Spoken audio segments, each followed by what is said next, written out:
Live, this is KDLT News at 10. For the residents of Camino Real, a trip to the mailbox means loading the kids into a boat and treading through 2 feet of water. We have a little patch for the dog to do his jobs. They moved their horses to higher ground. They're using all 4 of their water pumps, and a boat is now tied to the stop sign at the end of their block. It's been a very unusual few days for the people who are living in the neighborhood, and they say they're not sure how much longer they're going to have to deal with the water surrounding their houses. At 300 yards long by 160 yards wide, bigger than 9 football fields, this is where they play.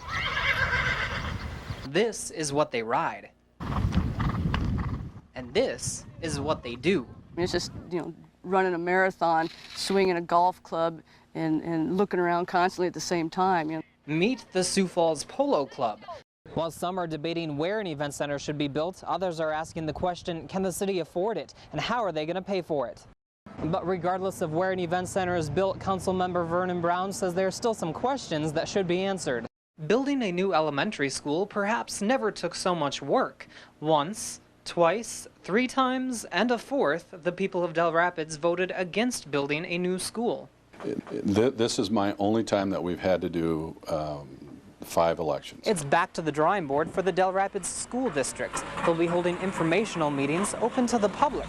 But now the only question is, how much more informed can the public get? Members of the First Presbyterian Church aren't spending this Wednesday night in church. Instead,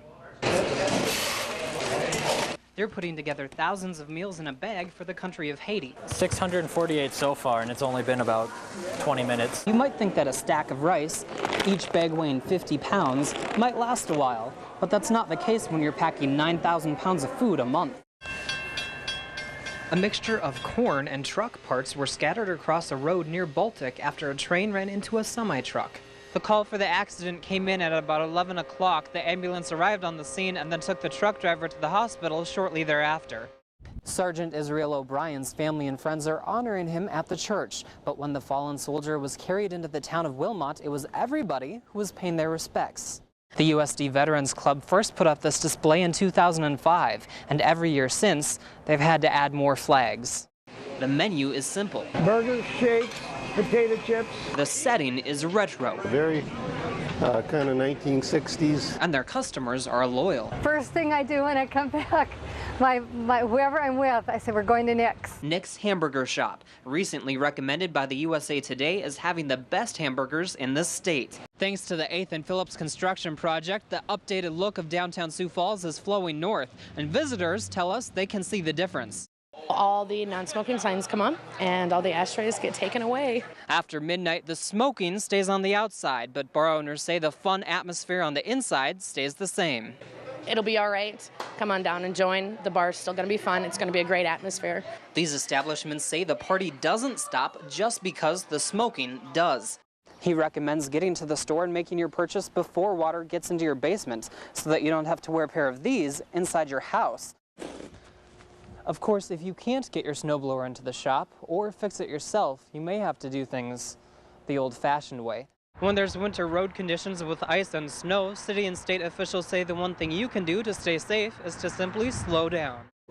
There's just one thing a little different about the new remodel. There's no inside mall, which means if you want to go from store to store on a cold winter day, you'd better bundle up.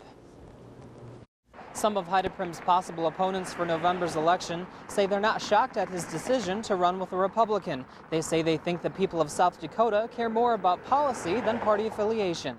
The 4 candidates here tonight answered a variety of questions, but this Tuesday the voters will answer another question: who will make it one step closer to being the next governor of South Dakota? Jesse Batson, KDLT News. Jesse Batson, Jesse Batson, KDLT News, Del Rapids, DeSmet, Minneota, Viborg, Canton, Larchwood, Iowa. KDLT News, KDLT News, Baltic, Wilmot, Brookings, Mitchell, Coleman, Harrisburg. Jesse Batson, KDLT News, Sioux Falls.